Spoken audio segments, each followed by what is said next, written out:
3월 31일 오늘 만나 성경 말씀은 누가복음 17장 20절에서 21절까지 말씀입니다. 바리새파 사람들이 하나님의 나라가 언제 오느냐고 물으니 예수께서 그들에게 대답을 하셨다.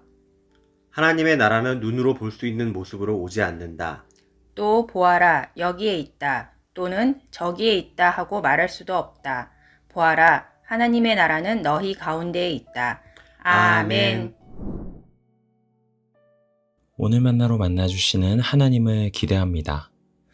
김승섭 교수가 쓴 아픔이 길이 되려면 이라는 책이 있습니다. 우리 사회 곳곳에 있는 여러 질병들의 원인을 개인에게서 찾는 미시적 관점에서 벗어나서 불이하고 불합리한 구조적인 문제로 바라보게 하는 책입니다.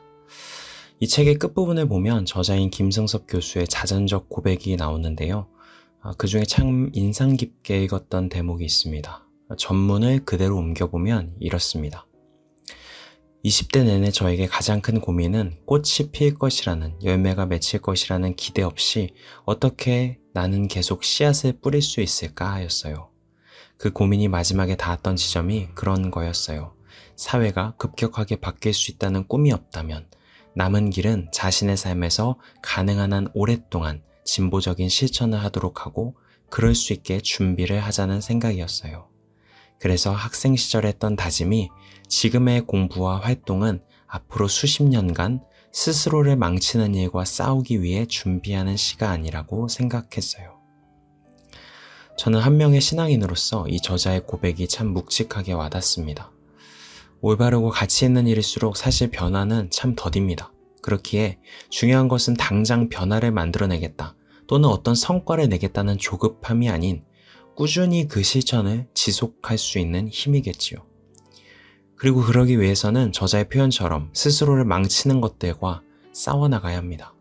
나의 시선을 좁게 만드는 이기심, 당장의 눈에 보이는 열매를 보고자 하는 조급함의 압박 등에 저항하고 견뎌내는 싸움을 포기하지 말아야 하는 것이죠. 오늘 본문에서 바리새파 사람들은 예수님에게 하나님의 나라가 언제 오느냐고 묻습니다. 그러자 예수님은 하나님의 나라는 시각적으로 감지될 수 있게 가시적인 무언가로 보이지 않는다라고 말씀하시죠. 우리는 마치 바리새파 사람들처럼 하나님 나라의 자라남을 언제나 눈으로 보고 싶어 합니다.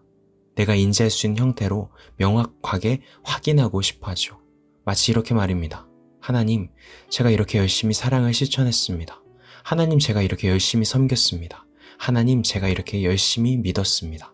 하나님의 나라는, 하나님의 함께하심은 언제 저에게 보여지나요?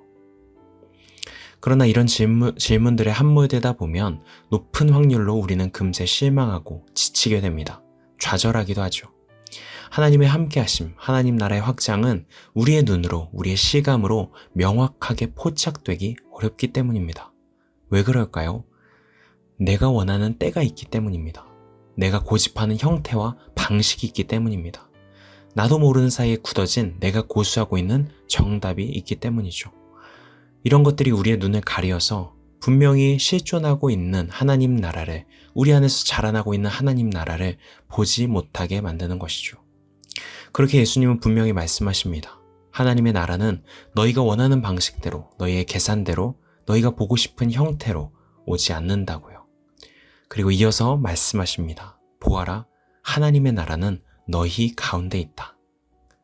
저는 이 말씀이 예수님께서 당시의 바리새파 사람들과 제자들, 그리고 동시에 오늘날 말씀을 읽는 우리들에게 눈을 뜨라고 말씀하시는 권면이라고 생각합니다.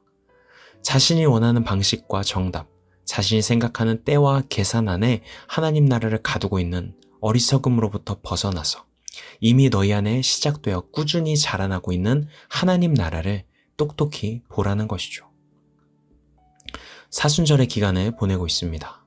어떤 분들은 말씀을 필사하기도 하고 또 어떤 분들은 피조색의 아픔을 품고 탄속 음식을 실천하기도 합니다. 하지만 한편으로 냉소적인 마음이 들 수도 있죠. 말씀을 열심히 쓴다고 해도 당장 우리의 삶과 문제는 변화되지 않고 환경을 생각하며 내가 쌓는 작은 실천도 지구 전체를 병들게 하는 거대한 구조적인 문제들 앞에서는 무의미해 보이기 때문입니다. 우리가 쌓아가는 여러 실천에도 불구하고 하나님 나라의 자라남은 쉽사리 느껴지지 않고 보이지 않는 것 같습니다.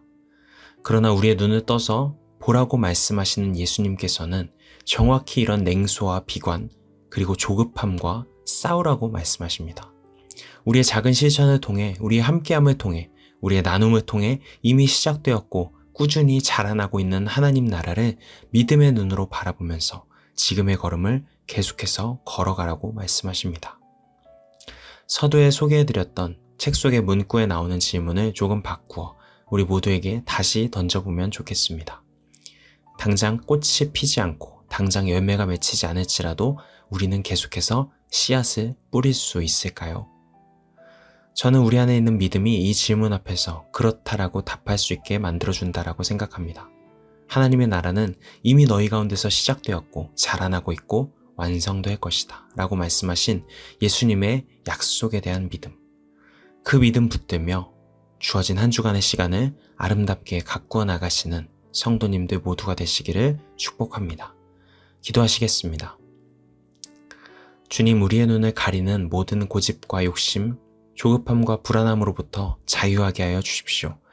그리하여 이미 우리 안에 시작되고 자라나고 있는 하나님 나라를 소망하고 신뢰하며 주어진 시간, 주어진 관계를 소중히 여기며 살아갈 수 있는 믿음을 허락하여 주시옵소서.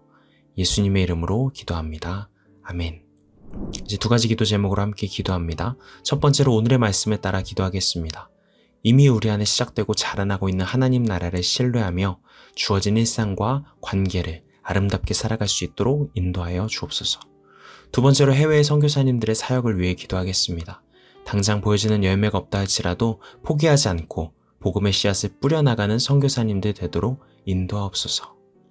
이 제목으로 기도하신 후에 개인 기도로 나아가시겠습니다.